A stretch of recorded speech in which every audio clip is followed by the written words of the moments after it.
The call came at 7:42 p.m. I remember because I had just finished unpacking the last box in my new house. The place still smelled like fresh paint and possibility. Empty rooms that finally belonged to me. No shared keys, no compromises, no voices deciding my life for me. Just silence, the good kind. Then my phone rang.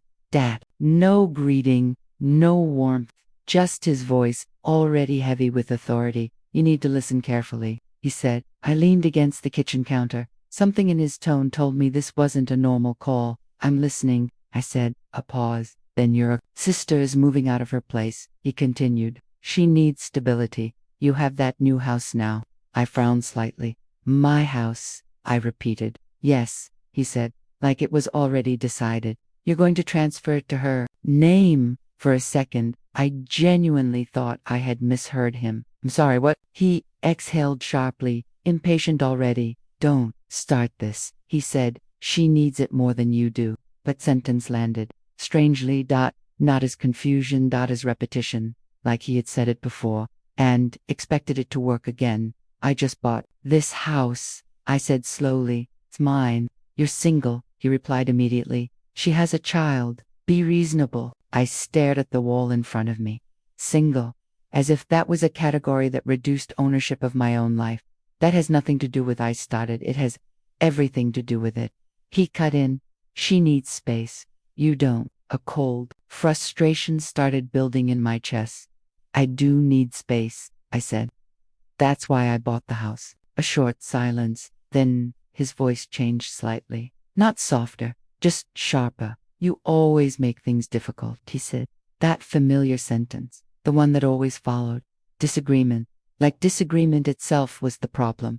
Not the demand, not the expectation. Me. I'm not giving my house away. I said. Another pause. Then she's your sister, he said. I know, and you're going to help her. I am helping her, I said, just not by handing over my property. His patience cracked slightly. She's struggling, he said. You're not.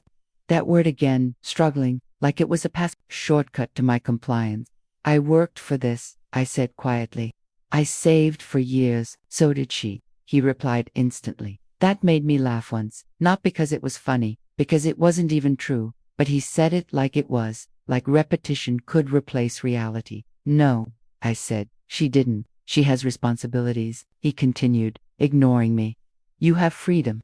That's enough for you. There it was, the hierarchy. Not spoken openly most of the time, but always there. One of us owed more, one of us deserved less. I'm not discussing this anymore, I said. That's when his tone changed completely. Cold. Fine, now you will do this, he said. Not a request, not even a demand anymore, a declaration. I closed my eyes for a second, because I had heard this tone before. Not about houses, not about money, about everything, about decisions I never actually got to make. I said no. I replied. Silence. Then, you're being selfish, he said. That word again. Selfish. The label that always arrived when I stopped sacrificing. I'm being an owner, I said. Another pause. Then his voice dropped lower. She is family, he said. So am I. I replied. That hit differently, because for a second he didn't respond. Then you're making this harder than it needs to be, he said. No, I answered quietly. You are. That's when I realized something. This wasn't a conversation, it was a test. And I had already failed it in his eyes the moment I didn't say, yes, I won't transfer the house, I said firmly. The silence that followed was heavier this time, longer than. He spoke again. You'll regret this, he said.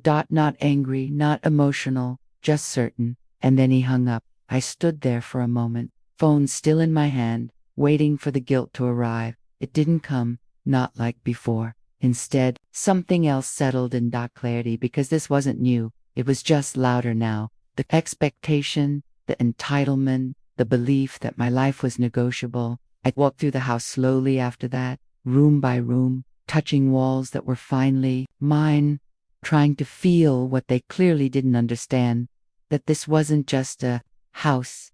It was proof that I had built something without permission, that I existed outside their approval. The next morning, I thought it was over. I was wrong. At 9:15 a.m., my sister showed up unannounced. standing at my door with a suitcase and a smile that didn't quite reach her eyes. "I'm here to see the place," she said. "Not hello, not congratulations, just that I didn't move." "What place?" I asked. She tilted her head slightly. "Dad said you were going to let me stay here," she replied.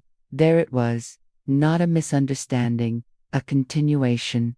I stepped outside, closing the door behind me. "I don't know what he told you," I said calmly, "but this is my house." Her smile faltered slightly. "Don't do this," she said. "Do what?" I asked. "Make it awkward," she replied. "He already explained everything." I nodded slowly. "Then he explained wrong."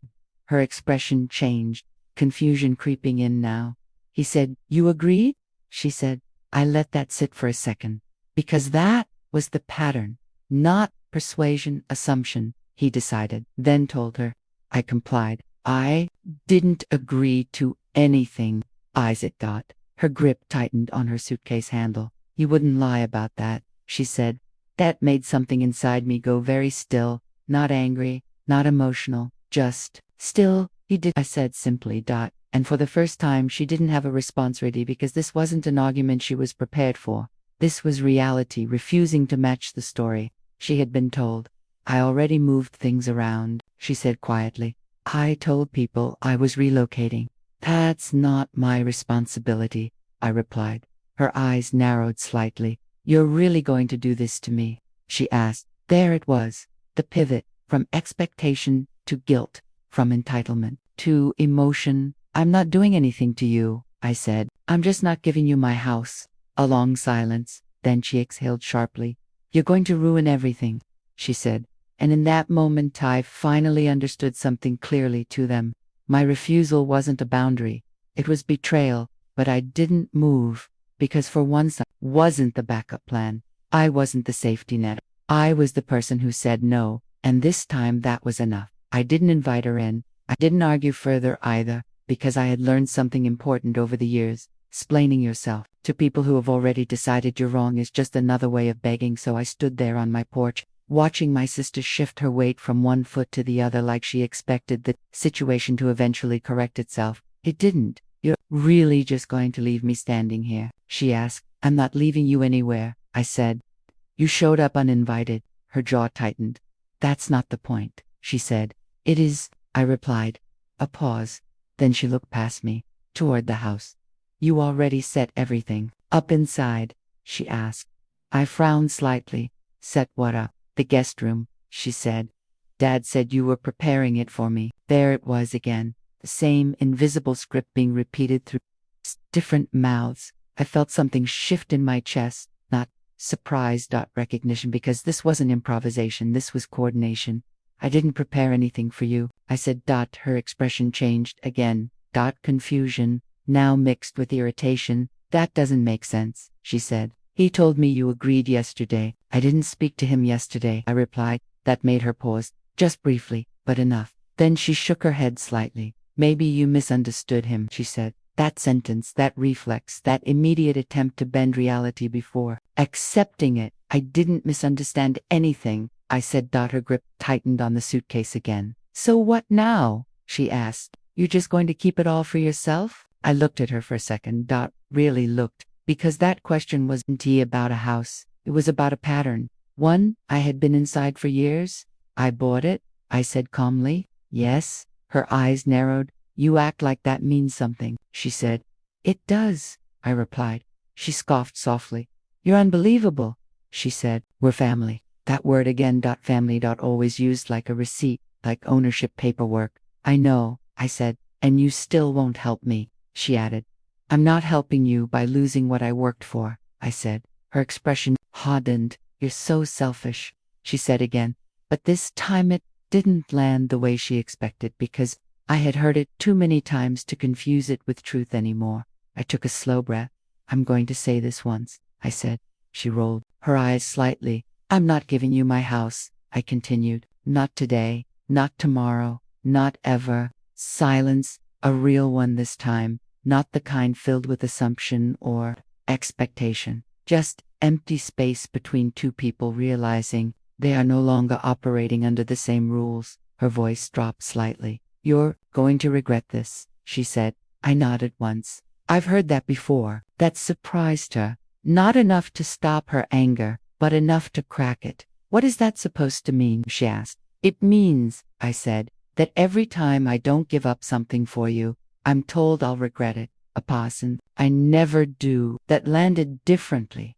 Not loudly, but firmly, because it removed the threat, and without the threat all that was left was entitlement standing in plain daylight. She looked away briefly, then back at me. This is going to upset Dad, she said.